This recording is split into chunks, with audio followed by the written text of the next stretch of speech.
आज हम आपको तुलसी जी की कथा सुनाने जा रहे हैं।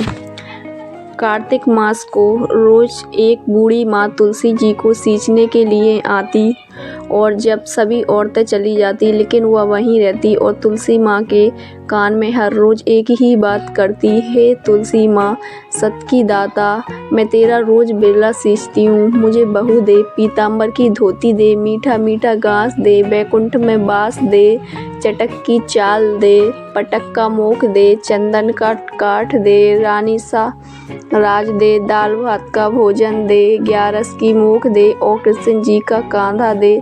यह बात सुनकर तुलसी माँ सूखने लगी। तो वहाँ पर एक दिन कृष्ण जी प्रकट हुए और बोले, हे तुलसी, तुम्हें तो सब औरतें रोज पूजने के लिए आती हो, फिर भी तुम क्यों सूख रही हो?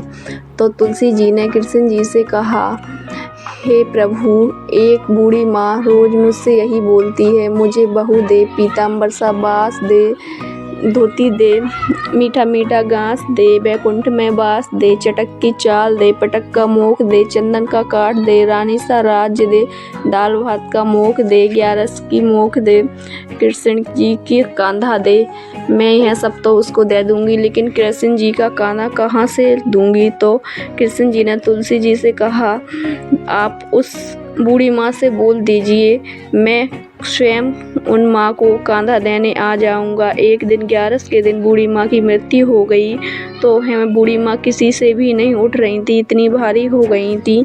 तो कृष्ण जी एक 12 साल के बच्चे के रूप में आ गए और उनसे बोले, मैं बूढ़ी माँ के कान में एक बात कहूँगा तो माँ हल्की हो जाएंगी। लेकिन सब लोगों ने उन्हें छोटा बच्चा समझकर भगा दिया, लेकिन एक बूढ़े पुरुष ने उनकी बात मान ली और उनको हाँ कर दिया। उन्होंने तुलसी बूढ़ी माँ के कान में एक बात कही, हे माँ, लो पीताम्बर की धोती ले, मीठा मीठा घास ले, बैकुंठ में बास ले, चटक की चाल ले और चंदन का काठ ले, कृष्ण जी का ले कांधा ले। यह सुनकर बूढ़ी माँ उठ गई और हल्की हो गई और बूढ़ी माँ ने इस तरीके से मोक्ष प्राप्त कर लिया। इसीलिए तुलसी जी की कथा सुनने से हम और हमारे पूर्वजों और कहने वालों के परिवार को मोक्ष दे। तुलसी पूजन में कभी भी दूध नहीं चढ़ाना चाहिए। दूध चढ़ाना तुलसी जी के लिए अशुभ माना जाता है।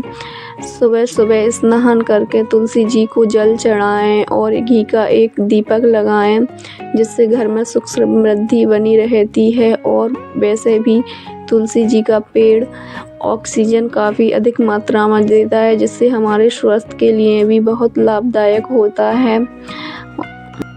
25 दिसंबर को हर साल तुलसी दिवस मनाया जाता है। इस दिन भगवान शालीमार और तुलसी जी का विवाह किया जाता है। भगवान शालीमार विष्णु भगवान और तुलसी जी लक्ष्मी माँ का रूप ही माने जाते हैं और इनका विवाह करके घर में सुख समृद्धि की कामना की जाती है।